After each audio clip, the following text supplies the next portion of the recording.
En fait, c'est quoi la pompe à insuline? On a un petit appareil qui est fixé en sous-cutané et qui délivre de l'insuline. On le règle selon ce qu'on a besoin. Donc, il délivre de l'insuline tout le temps et on peut à chaque repas dire combien on doit rajouter d'insuline pour équilibrer donc, le diabète.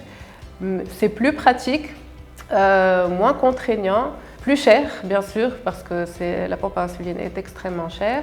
Après, il faut aussi gérer ça. Le capteur, il faut toujours le changer de position, comme pour les injections d'insuline qui doivent toujours être dans des sites différents. C'est vrai que c'est plus pratique, mais avec quelques réglages à faire, bien sûr.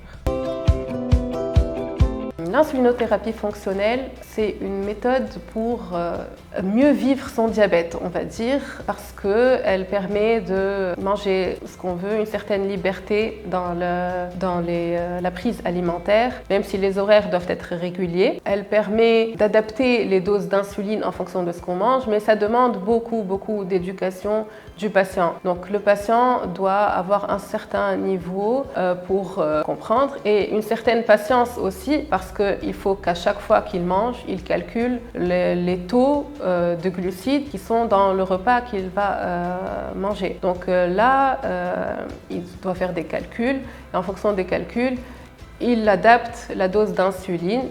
C'est difficile, même pour des patients éduqués, c'est-à-dire qu'il faut que le patient ait de la patience. Il peut être avec des personnes, il n'a pas forcément le temps de calculer ce qu'il a devant lui.